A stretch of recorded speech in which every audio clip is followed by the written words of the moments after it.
You are listening to the On the Blueline podcast, covering the National Hockey League and more hockey news. Here are your hosts now, Phil Bernardi and Chad Van Doorzen. And thank you again, folks, for tuning into the On the Blueline podcast.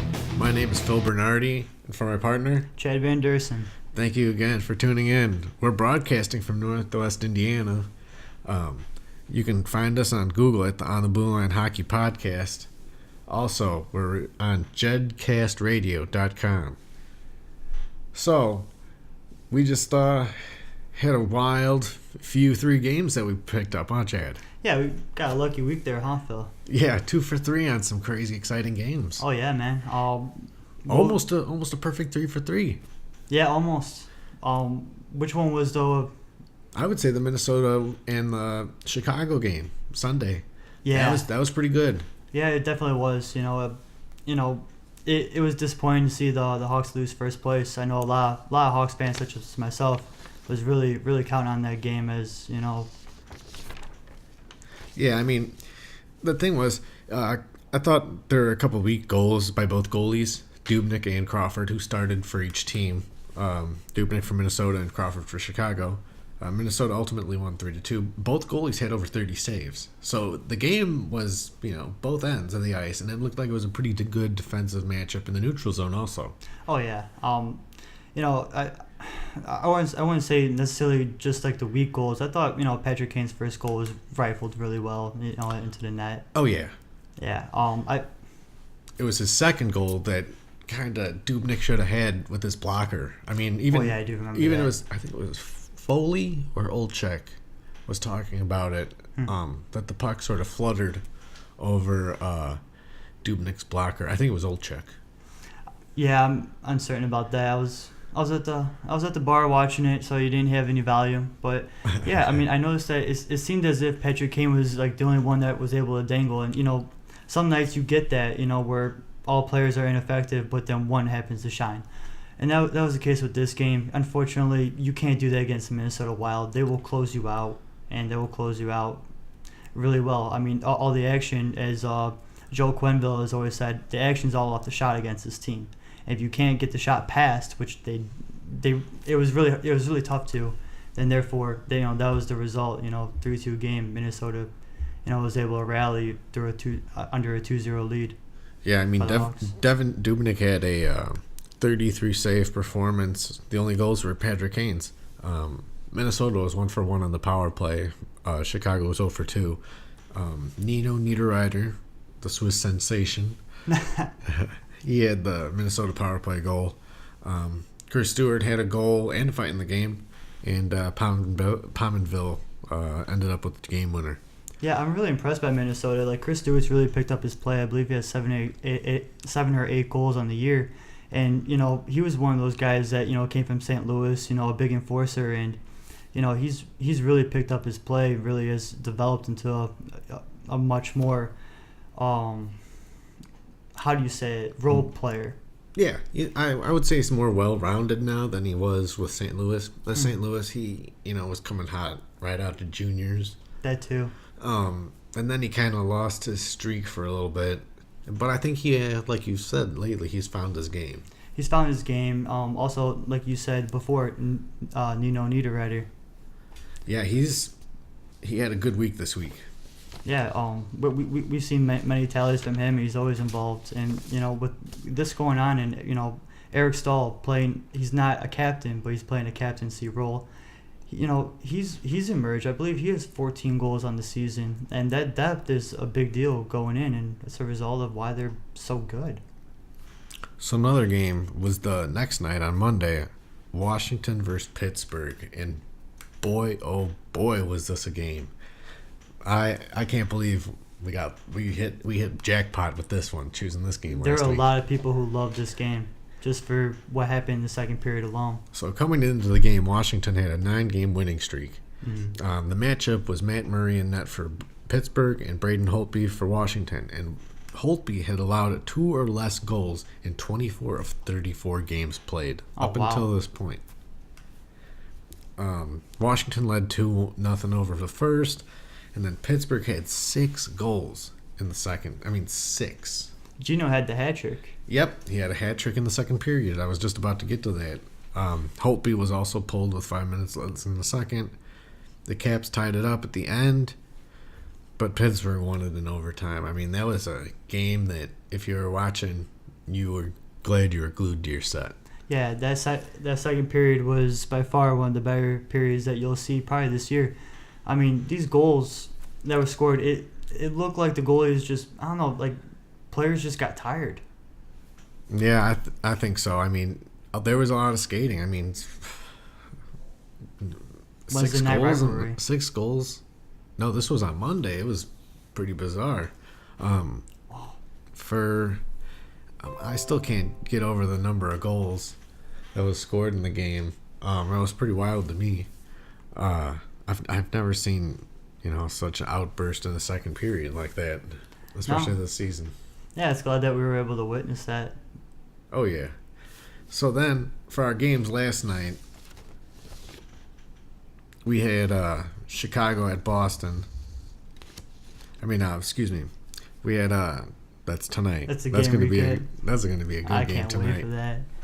Nice original 6 matchup. So that's for our nice local audience here. I'm sorry about that. Myself, Phil Bernardi, my partner, Chad Van Dersen again. I'd like to skip ahead. Yeah, we got a little off track, but last night's games on Thursdays, because today's Friday, January 20th, as we're recording this here in Northwest Indiana.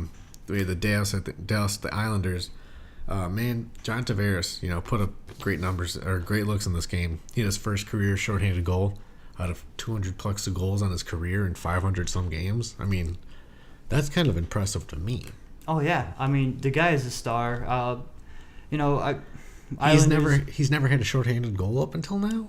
Yeah, like that's kind of. Most of them are 5-on-5, 4-on-4. Yeah, I mean it's power play. Yeah, I mean he's an impressive player, and I mean the goal he put up. Yeah. Tyler Ennis, it puts up a lot of great goals, nifty goals like that, but this guy, man, that was just a great move. I mean, I would say he's the most underappreciated superstar today. No doubt. No doubt. I mean, he's a big leader on this team. I mean, they're a last place team, but that's definitely not on him. No, he broke down. They also recently had fired their coach, Jack Capuano, and the intern head coach is former NHL player and former Islander, Doug Waite, who had great respect. As was quoted by Doug Waite, he had great, respect for Jack. Yeah, as a mentor. Oh yeah, because that's ultimately who Doug Waite ended up learning coaching from. Oh really? Yeah, that's who he started with in the staff. So it's good to see him move up. We're sorry about Jake Capuano's firing, but I think this might improve the Islanders just a little bit. They still need to get some more ingredients in the cupboard. Yeah, exactly. They need something to rejuvenate them, and I think that maybe Jack was too lenient on them. I think maybe so. So now we're going to go up north. The Rangers were up in Toronto. Toronto had Frederik Andersen and net, and the New York Rangers had King Henrik, and he was looking for a bounce-back game, and boy, he got one. Only let him 2 goals. The Rangers scored 5 and won 5-2. Frederik Andersen is now, I think, 3rd place or tied for 3rd for most 4 goals allowed in a game per game this season. Yeah, we've called it out. We didn't think he was going to be that great, and he wasn't worth the money. But I don't know, maybe Toronto just need to to meet that salary cap expectation. Maybe that's the reason why they signed him, because he hasn't played very well. Last week he did well, but this week we noticed obviously he fell apart. Yeah, I think maybe he had a decent game, but he could have been a lot better. Yeah, definitely. I mean, Toronto needs a better goaltender, but that's in the future to come. And now up in, I believe down in Columbus, or over in Columbus to the east of us here in Northwest Indiana, the Senators were taking on the Blue Jackets. So Ottawa ended up winning 2-0 over Columbus, and Mike Condon, the goaltender for the Ottawa Senators, did a 42-save shutout. It was his 3rd shutout on the season, his 4th of his career. So he's having a pretty good year so far. Yeah, he's a pretty big deal. He's he's one of the guys who's known for the save against Ryan Spooner in the Winter Classic. One thing I want to say about Mike Cadone is also he was traded from Pittsburgh this year, and Pittsburgh, obviously they could be regretting getting rid of him. Well, I don't know. They still have a logjam with Fleury and Matt Murray right now. Yeah. But they could have also left Mike Condon unprotected. So there's also that. So I believe that this was an awesome and lucky move for Ottawa because this happened. He was acquired while the Craig Anderson's family, his wife was having cancer treatment. And we always wish the best to Andy and his family. Yeah, you were coached by him, weren't you? Yep. Yeah. Yep. A nice Chicago native, Park Ridge, Illinois, so a little bit close to us. Yeah.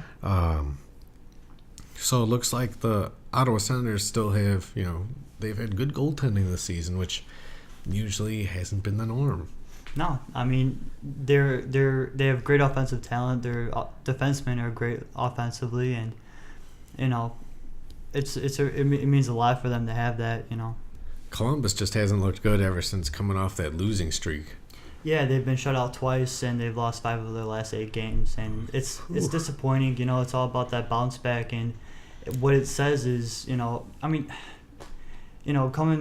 And we're in the second half of the season. You expect to see stuff like that. Maybe they can pick it up in February or now. Yeah, maybe they need to, make a trade at the deadline and acquire someone to, kick them in the butt. Yeah, maybe another goal scorer to put them in their place. That too. Now for our next game, the Capitals, Washington, beat the St. Louis Blues 7-3. I mean, Jake Allen, I think he's allowed 10 goals in his last 3 games. Yeah. Allowed 4 goals this game. I didn't like the coaching move by Ken Hitchcock in this game where he let in 2 goals, then Ken Hitchcock pulls him for Carter Hutton, the backup. Then a few minutes later puts him back in. And then in the second period, Allen lets up 2 more goals, and now he's pulled for good. I mean, Mike Rupp said it best last night. You're messing with the kid's head. Exactly. That didn't do any good. It didn't really help. And, Jake Allen on a slump, he's a 26-year-old who has a unique type of style, and it worked last year. He played great. The defense helped him out, rallied around him, and they made a push for the postseason. Now, with this going on, and, obviously he's not the starter. He is a starter this year, but last year the pressure was... he didn't have that kind of pressure like last year, and being the starting goaltender, it's do or die. You're either the guy or you aren't. But with this team trying to push and be like the Blackhawks. Yeah, this hasn't helped them because in their last 10 games, they're 4-6. Yeah, they're in a slump. Nashville's rising, and it's a disaster right now. You can hardly win a game allowing 4 goals. No. Unless you're Pittsburgh this week. That's a different story. They could put up 3.92 goals per game, so... Yeah. And then another one that I liked was the Minnesota Wild taking on Arizona Cardinals. Arizona Cardinals. Arizona Coyotes. I'm sorry, wrong sport. The Wild won 4-3. Devin Dubnyk was in net. Louis Domingue was in net for the Coyotes. Oh, really? I didn't know. I thought it was Mike Smith. Nope. Whenever you see that goalie catching it with his right hand, that's Louis Domingue. Oh, yeah. I love to have that, that tandem with the left and right, because you never know what you're going to get. It's going to throw you off, and, it seemed like it gave Minnesota the advantage, or the Arizona Coyotes the advantage against Minnesota. I agree. Now, I have to say that this game kind of was a little... could be boring at times, but there were flashes of brilliance. Nino Niederreiter, again, a great performance. Yeah, was that the 2-goal game? Yes, he had 2 goals. It was a great performance by the Minnesota Wild. It looked like Eric Stahl had a nice wide shot that went in on Domingue coming down the right boards, and man, Eric Stahl, when you have him coming down the right side that fast, and he just unleashes a wrister. Yeah, you got to be prepared. Yeah, his wrist shot's deadly, and he's such a, like I said before, he's such a contributor, and it's awesome to see with Minnesota playing that, with Minnesota playing the way they are, Niederreiter contributing that depth. It's just another good game, and lately with Minnesota, it's been tight with them. They're in 1-goal games. Teams have their back. It's going to be great to see this next month how they respond to that. Yeah. Oh yeah. Mm-hmm. So the next matchup that we're going to highlight is the Nashville Predators taking on the Calgary Flames. This game was pretty exciting because Calgary tried to mount a huge comeback there in the third period. Well, within that too, but coming into this game, within the last 8-9 games, both teams only gave up 2 or less goals. Wow, really? Yeah, and Nashville put up, it was 4 goals. I know you have more stats, but they put up 4 goals, and then Calgary goes back and comes in the third period and comes back with 3 goals. Oh yeah, and this was Jonas Saros' first NHL start, I believe, for the Nashville Predators. Really? Yeah. It looks like they were giving Pecorino the night off, and then I'm not sure if the backup was sick or if he is the new backup, but Nashville came out swinging with 4 goals in a row. James Neal had one in the first. Ryan Ellis had 2 goals in the second, including a power play goal. And then Philip Forsberg made it 4-0 at the start of the third period, and then, like you said, the comeback by Calgary. Also, mention with David Arvidsson. I'm sorry to interrupt, but oh yeah, he had an amazing game. Yeah, the screen. He had a nice pass to Philip Forsberg on his goal. Yeah, it shows the simple things that he does, and that's the reason why he's definitely picked up. He was called up last year, and ever since, he's really proved himself this year. Definitely.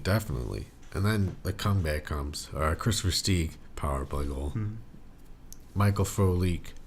And then Sean Monahan, with about 48 seconds left to go in the game, made it 4-3, and he's been amazing for the Calgary Flames this year. Yeah, I know that was his 14th tally, and the other what was the other stat? He had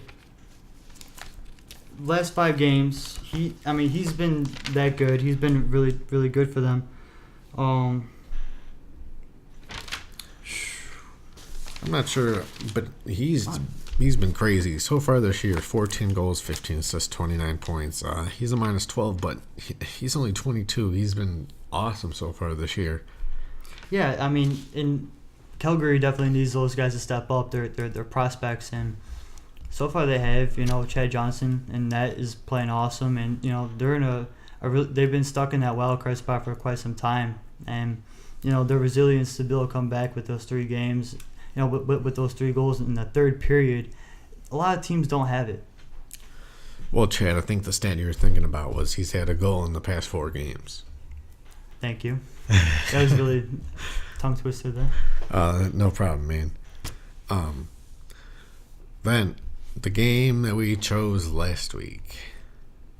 Before that, we'll get to the Lightning and Sharks. In net for the Sharks was Aaron Dell, and in net for the Tampa Bay Lightning was Andrei Vasilevsky. And now, he looked amazing tonight to me. I think Vasilevsky's looked better than Ben Bishop so far right now, up until this point.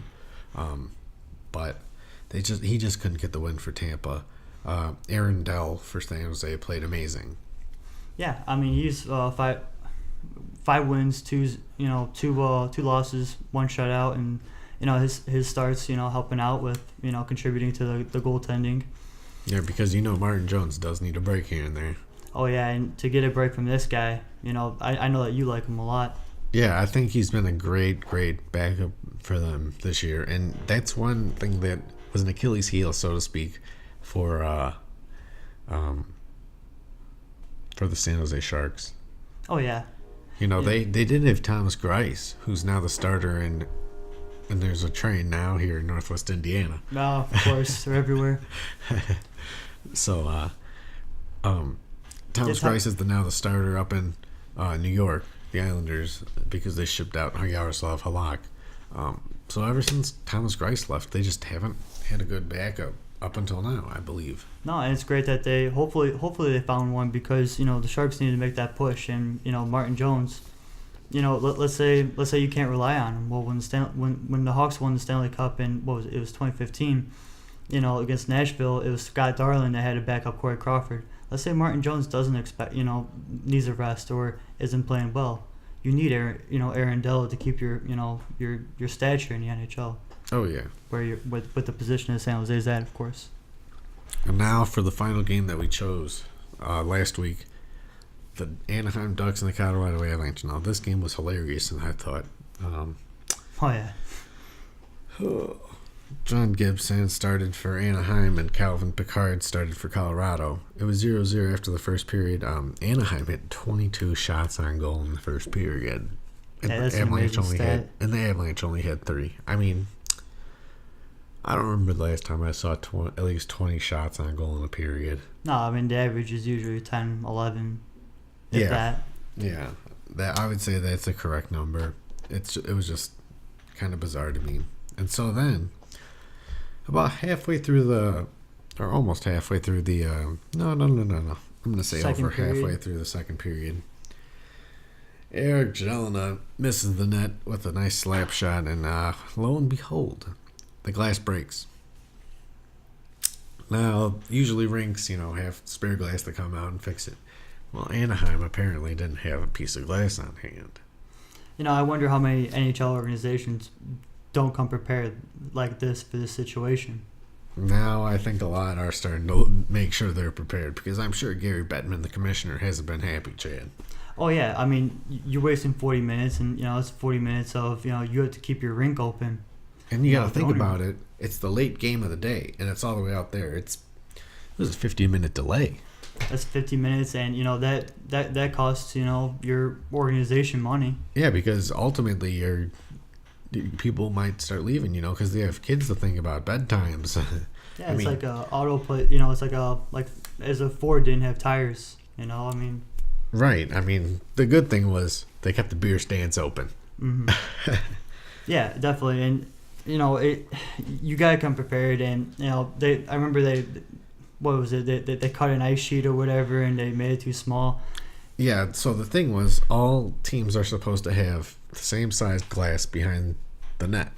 And they're supposed to have the same size panes of glass on hand so they can fix whatever pane of glass it is. Mm-hmm. Well, apparently they ran out or didn't have a piece of glass, so they tried to cut a different piece of glass, and sure enough, they cut it too short. Oh, man, that management. So then they went back and just decided to make it the intermission. So what happened was they cut the ice, and by the time the ice was all done by the Zambonis, the players came back out on the ice, and the glass was fixed.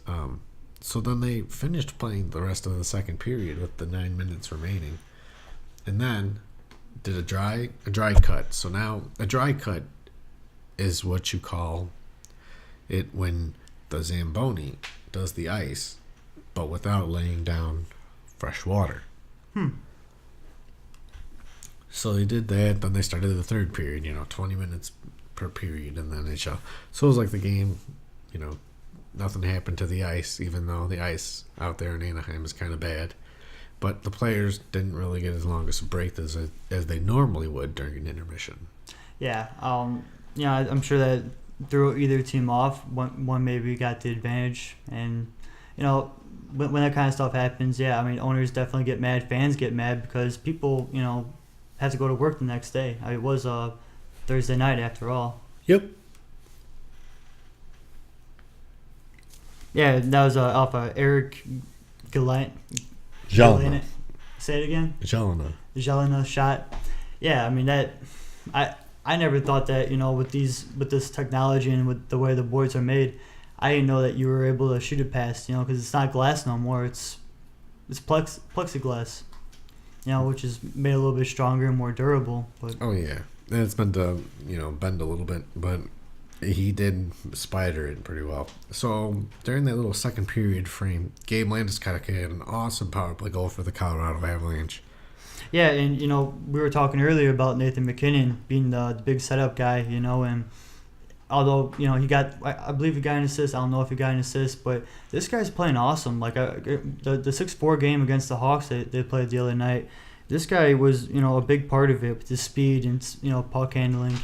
If only they had a little bit more depth, this team would be a lot better. But yeah, Nathan McKinnon is definitely shining for the Avs. Yeah, he had that awesome. He chipped the puck in, went around a couple defensemen, tied up the stick, made sure he could, Another team play. get, what am I trying to say? Get the stick tied up so Matt Duchene, the trailer, could get the puck passed over to the game line and Chicago scored. It was a beautiful goal. Like those are the textbook type of plays that it's hard to teach. It just has to happen. Oh yeah. So, excuse me. So it was 1-0 Colorado after 2 periods. Now in the 3rd period, Nikita Zadorov, the big defenseman in Colorado, just absolutely laid out Jacob Silfverberg. Oh man, that was a real tough hit. And he had to, go off the ice for a few minutes to get looked at for a concussion, and then sure enough, Zadorov's got a fight because of it's, he hurt my player, so I gotta defend him. Even though it was a nice, clean, big hit, I mean, what are you gonna do? But here's you still gotta go out and defend your guy, even though he takes a hit like that. And yeah, I can see because he was injured a little bit and he came back to play, but when it's a clean hit, I don't understand why the guys like to fight. I get if it's a dirty hit. Well, it was a close game too, so you have to take that into factors that Yeah, but then you're sparking momentum maybe for the Avalanche. Yeah, that too. I mean, and don't forget, lost. Zadorov ripped the jersey off of Dave Manson, the player on Anaheim. He fought. Excuse me. Now, why is that significant? As to what you were saying earlier. Every jersey in the NHL has what's called a tie down, and it's a strap in the back of the jersey that ties down to the back of the pants. Now, if this comes undone, it's usually a 2-minute penalty or the player is ejected. Neither happened to Dave Manson, even though his jersey got entirely ripped off. And we were watching another game from last night where the guy got in a fight and his tie down was still on and his jersey was getting tugged. Worse than Dave Manson's Dave Manson's was. Yeah, I mean, I'm sure there's. I wonder how many rules in the NHL are not enforced, but because I mean it rarely happens, and that rule just never crossed my mind as to ever being a rule. I just found it to be kind of not cool, but it happens. Yeah. So then later on in the 3rd period, Anaheim got in the power play, and Hampus slid home from Anaheim, put it home on the power play on the point. And then another Anaheim goal. The game winner was by Nick Ritchie with 2 minutes left in the 3rd. Anaheim's record in January so far has been 8-1-1. And I mean, wow. Did we not say this kind of would be coming? Well, I mean, we doubted it, but we also knew that there was, there's a huge gap between veteran and rookie players, and these guys on the third and fourth line are definitely contributing, and that's a huge factor. Now that they're a first place team, before that they didn't have that, therefore they were slumping. John Gibson wasn't playing too awesome. Yeah, we were pretty hard on Anaheim earlier, but we kind of thought that they might pull it out. Yeah, I mean, we weren't, we knew that they can get better. We did say that. So now, I think that's all we had for the news, I believe. Yeah. Yeah, I mean, Jake Appiano fired. We already covered that. I think we're pretty set. One more thing I actually wanted to say was with the Washington game, they scored 7 goals on 18 shots. Oh. 18 shots. Wow, that's talking about efficiency. Wow. Yeah, I mean the Capitals, they're scary. I think in the second half. I mean we could talk about it later if you want, but I think they can be pretty scary. Yeah. It is the Washington Capitals, and you have Ovechkin and Nick Backstrom. Yeah, you have the stars and everyone contributing. Oh, I guess I'm going to the box, Chad. What'd you do, man? Oh, I got called for elbowing. Goon. I was over there in the corner trying to get the loose puck, and I was trying to brace myself, and I guess the guy got me with the elbow. That ref's got to be biased. I believe so. Yeah.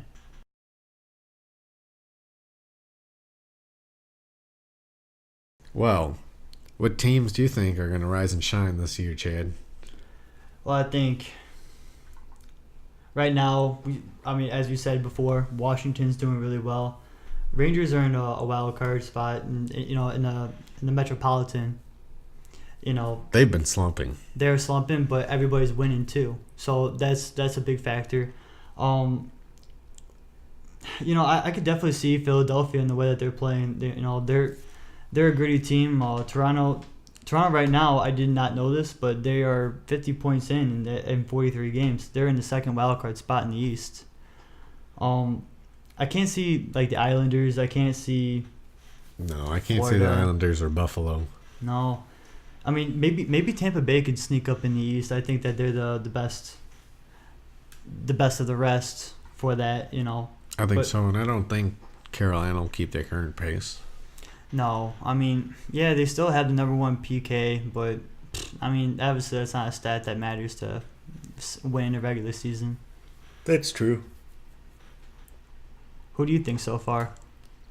Well, I do like, Los Angeles' chances. They have always played pretty good so far this year, in the Western Conference. Yeah, I mean, is Jonathan Quick back yet? No, he's still out, but I think Colorado and Arizona are just completely done. Yeah, I want to say it seems like either St. Louis or Edmonton. They could probably get knocked out, and Los Angeles, I could definitely see them in there once Quick comes back. It was kind of funny how hard we are on the Ducks when they're first place in the Pacific Division. I know. I want to take it back. But there's a reason for that, and yes, they got off to their lofty start, but at the same time, John Gibson wasn't playing well. We didn't know why they got rid of Frederick Anderson for him, but it's clearly conclusive. Yeah, I do believe that Gibson's had the better season, even though he's been just as shaky as Fred Anderson. Yeah. Well, it looks like I'm out of the box now, Chad. Phew. I agree. But this week, sadly, we didn't get any reader questions. Yeah, no, I'm really disappointed in that. It's okay. Anyone can follow us. You can Google search us. We're on the Blueline Hockey Podcast. And then we also, are on Facebook. We're on Twitter. We're now on jedcastradio.com. And you can find us there. Just as of Monday, jedcast.com. Thank you for picking us up. But now we have a new segment also to introduce. This Week in Hockey History. What's that, Phil? So right now it's going to be a new segment. We're going to pick out an awesome event that's happened any week in hockey history. Well, the week that we cover in hockey history. And this week was pretty significant. On January 18th, 1958, Willie O'Ree played his first National Hockey League game for the Boston Bruins. And why is this significant, you ask? He was the first African-American born player to play in the National Hockey League. And that was before the Civil Rights Movement? Correct, in 1964. This was before segregation, so... Before Jackie Robinson. So, yeah, a little bit before Jackie Robinson. So he would also have to deal with some, racism, slurs. He actually became blind in one of his eyes due to a bad injury in juniors hockey and never told anybody about it. Yeah, I mean, that's terrible, and, it's all come a long way, and, it's... Think about all the adversity he dealt with, the racism and then an eye injury. Yeah. Depth perception, Yeah, I mean, it's, the guy will, I mean, he needs to be talked about more when it comes down to that, but, like I said, all this stuff came a long way, and, it's, more power to this guy who, came out and, against all odds just because of the way he looked. And still continues to promote the game. Yeah, I mean, for all. I mean, it is a great game, and, if there's ice everywhere, yeah, I think a lot more people would play. If it was cheaper, everyone would play around here too. But oh yeah. But I believe he opened the door for so many people, not just African American people, just globally. Yeah, I mean, it has become much more diverse than, people think. More than I thought, too. Oh, yeah, more than anyone's thought.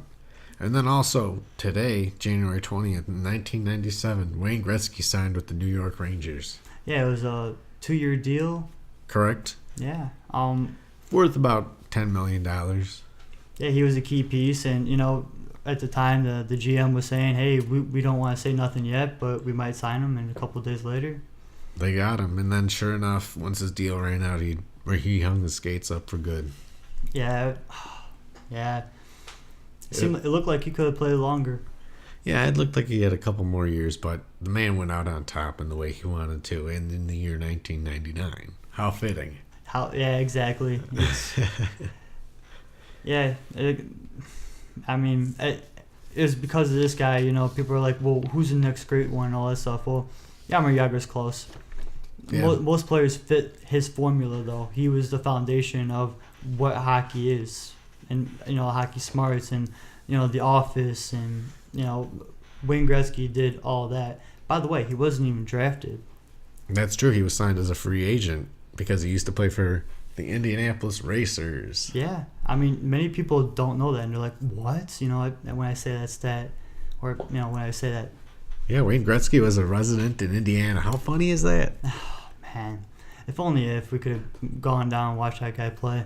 Well, we did play on the ice rink there for state in 2006. I didn't even know that. The Pepsi Coliseum, yeah, where the Indianapolis Ice play now, which is the ECHL team for the Blackhawks.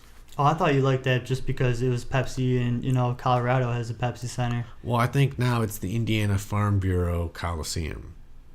Oh, really? Yes, which makes sense for Indiana farms. So now we're going to move back to our next segment, our final segment for the week. Our 3 games that we're going to preview for the week, or pick for the week. I think this one, is going to be awesome. Tuesday, January 24th at 6 o'clock. It's going to be Detroit at Boston, an original 6 matchup. Oh, it's going to be a nice one. Boston's a nice hot team right now.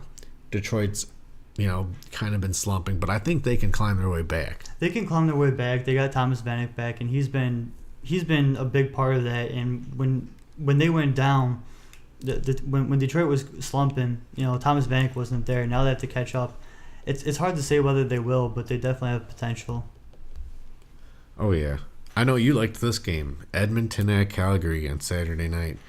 Yeah, I like it because, Calgary's in a wild card spot. Edmonton, obviously, a big fan of Connor McDavid. The stat was with him 100 games, 92 points. What is it? 100 points, 92 games. 100 points in 92 games. Yeah, and now joins Evgeny Malkin, Alexander Ovechkin, and Sidney Crosby in that category. And he's not going to stop. He's going to get better. Oh yeah, this is also the battle for Alberta, as it's known in Canada.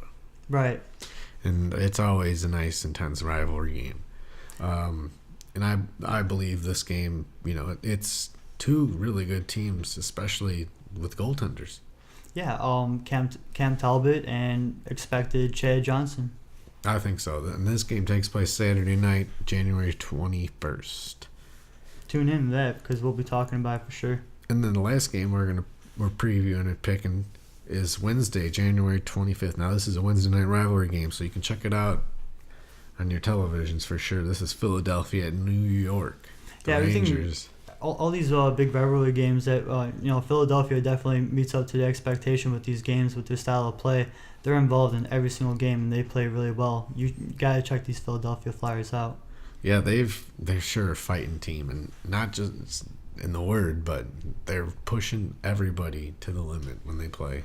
Yeah, I mean, they go right after you. They're not the old Philadelphia Flyers that, met the Hawks in the Stanley Cup. These guys are rebuilt, and they're going to keep on building, and Ron Hextall's got to move in the right way. Oh, yeah. I think Lundqvist is going to be in net for this game. I'm not sure for Philadelphia since Michael Neuwirth looks like he's returned. Chris Mason, obviously, he's helped him. Steve Mason, I'm sorry. Steve Mason, was a big contributor to them making the playoffs last year, and Michael Neuwirth was too. But Steve Mason can definitely carry the load, and it's good to have Michael Norworth back. Oh yeah, it was good seeing Steve Mason carry the load for the first time in a long time and carry it really well when Michael Neuwirth was out with injury. Yeah, I mean, these Philadelphia Flyers really come back. I mean, they're at a -16 against, so I mean, you can't blame it on the goalies. They need to definitely get some firepower going. Voracek, Simmons, Claude Giroux. Simmons is like key. Like he, the guy puts up 30 goals a season. I mean, obviously he puts it from a certain, his tally marker is the office on the ice, right in front of the net. I mean, I believe that they can use more from Brandon Shen for sure. Oh yeah, I totally agree with you, Chad. And then next week's All-Star game. Yeah. Who do you think's gonna I mean, how's the whole format go? Well, the teams are already set up, but I think the Atlantic Division is going to take on the Central Division in the finals. So each division and each conference plays each other. So the Metropolitan and Atlantic Division from the Eastern Conference are going to play each other, and then the Central Division and the Pacific Division from the Western Conference are going to play each other, and then the best from each conference is going to play each other in the finals. And I think the Central's going to take it. I think I'm going to go with Metropolitan. I base off, Sidney Crosby, Evgeny Malkin. They're, I think Sidney Crosby was first in points and Evgeny Malkin. Sidney Crosby was first in goals, and, at one point this season, Evgeny Malkin was first in points. And, They've been hot lately. Yeah. I mean, Taylor Hall, Wayne Simmons, you have a grinder on there. With the Central Division, I can't argue no. I think Nathan McKinnon's a really great player, too, on there. But plus the goaltenders, Crawford and Dubnyk. Yeah, definitely. I mean, I would go Dubnyk. Plus Patrick Kane and Jonathan Taves. Yeah. 2 Blackhawks. Yeah, I think Patrick Laine is going to be coming back. Yeah, I think he'll be healthy enough, and it'll work to his advantage in 3-on-3. Yeah, definitely. But yeah, I mean, I like this playoff or this whole All-Star format. It's a gimmick, but it's it's got to be something different every year. Otherwise, the All-Stars need to make a move. Everyone was getting bored of it. So I mean, this is the way to do it. I'm definitely excited for it, Phil. I am too, Chad. Well, that's got to do it for us today, and I can't wait to see those games next week, man. Yeah, I mean, we were 2 for 3 last time. This time, I think we're going to be 3 for 3. Oh, I hope so. I'm just going to be happy as long as there's one real exciting game out of those 3. Yeah, definitely. I mean, we like to talk about them, and, I hope that you guys have some questions because, it's feeling kind of empty over here.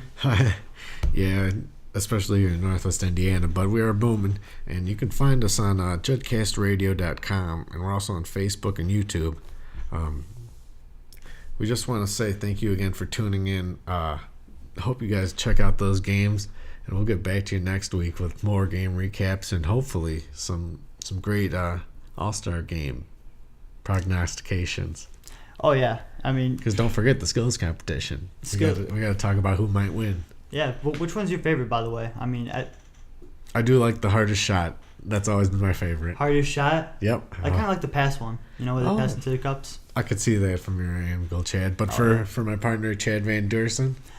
And my partner, Phil Bernardi. Thanks again for tuning on to on the Blueline Radio podcast. See you guys.